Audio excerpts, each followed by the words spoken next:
Assalamualaikum warahmatullahi wabarakatuh. Saya Siddiq Fajar Ahmadi, absen 16. Saya akan menjelaskan materi tentang Makiyah dan Madaniyah. Di sini saya akan menyampaikan 5 pembahasan yang meliputi 1. Pengertian Makiyah dan Madaniyah. 2. Pengklasifikasian ayat-ayat dan surat-surat Al-Quran. Nomor 3. Cara mengetahui Makiyah dan Madaniyah. 4. Ciri khas Makiyah dan Madaniyah. Nomor 5. Manfaat mempelajari Makiyah dan Madaniyah. Pembahasan pertama, pengertian Makiyah dan Madaniyah. Ada beberapa definisi tentang Makiyah dan Madaniyah menurut para ulama, yaitu terdapat 3 definisi. Yang pertama, berdasarkan tempat turunnya suatu ayat. Makiyah yaitu suatu ayat yang diturunkan di kota Mekah, dan Madaniyah yaitu suatu ayat yang diturunkan di kota Madinah. Yang nomor 2, berdasarkan seruan atau khitab suatu ayat. Makiyah yaitu suatu ayat yang diserukan kepada penduduk Makkah, dan Madaniyah yaitu suatu ayat yang berisi seruan-seruan terhadap penduduk Madinah. Yang nomor 3, berdasarkan waktu turunnya suatu ayat.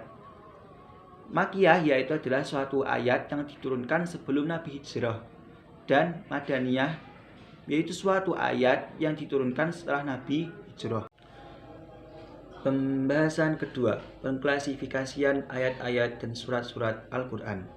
Pada umumnya, para ulama membagi ayat-ayat dan surat-surat Al-Quran itu menjadi 2 kelompok, yaitu Makiyah dan Madaniyah.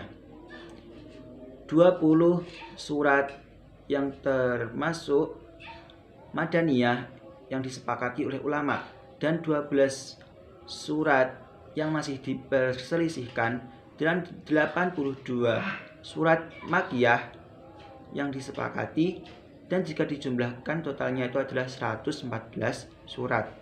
Dan ada pendapat yang lain, yaitu menjadi 4 kelompok, yaitu Makiyah murni dan Madaniyah murni, dan Makiyah yang berisi ayat-ayat Madaniyah, dan Madaniyah yang berisi ayat-ayat Makiyah. Menuju ke Makiyah murni. Makiyah murni itu berisi tentang surat yang berisi tentang ayat-ayat Makiyah murni, tidak ada ayat-ayat Madaniyahnya. Dan Madaniyah murni itu adalah surat Madaniyah yang berisi tentang ayat-ayat Madaniyah murni, tidak ada ayat Makiyahnya. Dan Makiyah yang berisi ayat-ayat Madaniyah yaitu adalah surat yang berisi tentang ayat-ayat Makiyah yang dominan dan sedikit ayat-ayat Madaniyah. Surat Madaniyah yang berisi ayat-ayat Makiyah yaitu adalah surat Madaniyah yang berisi ayat-ayat Madaniyah yang dominan, dan juga terdapat sedikit ayat-ayat Makiyah. Pembahasan ketiga, yaitu cara mengetahui Makiyah dan Madaniyah.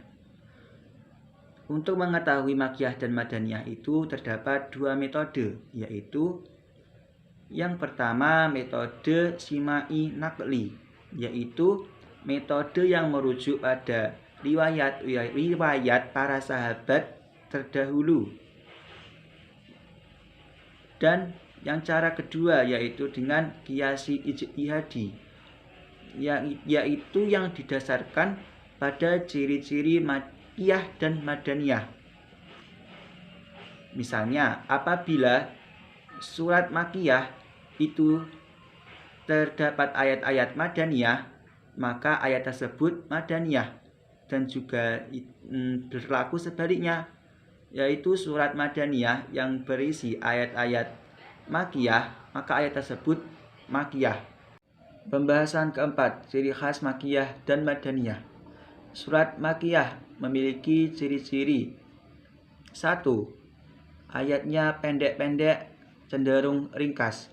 2. Diawali dengan ya ayyuhan nas. Yang nomor 3, berisi tentang perlawanan terhadap kaum musyrik. Nomor 4, berisi tentang dasar-dasar keimanan. Yang nomor 5, berisi tentang seruan melakukan kebaikan. Ciri surat Madaniyah yaitu 1. Ayatnya panjang-panjang dan diawali dengan ya ayyuhalladzina amanu dan berisi tentang argumen tentang kebenaran-kebenaran agama dan berisi tentang dasar-dasar hukum syariat. Ungkapannya tertuju pada akal pikiran. Menuju pembahasan yang terakhir, yaitu pembahasan 5, yang membahas tentang manfaat mempelajari Makkiyah dan Madaniyah. Nomor 1, mempelajari Makkiyah dan Madaniyah bisa dijadikan sebagai alat untuk menafsirkan Al-Quran. Karena dengan menafsirkan Al-Quran, kita bisa tahu di mana ayat tersebut turun, sehingga berisi tentang apakah ayat itu. Yang nomor 2, yaitu bisa mengetahui sejarah hidup Nabi. Yang nomor 3, yaitu bisa meningkatkan keyakinan kita terhadap kebesaran Al-Quran. Yang nomor 4, mengetahui sejarah pensyariatan hukum dan prosesnya. Yang nomor 5, yaitu mendorong kita untuk meresapi gaya bahasanya. Sekian penyampaian materi pada Makkiyah dan Madaniyah dari saya. Apabila ada kurang dan lebihnya, saya mohon maaf yang sebesar-besarnya. Wassalamualaikum warahmatullahi wabarakatuh.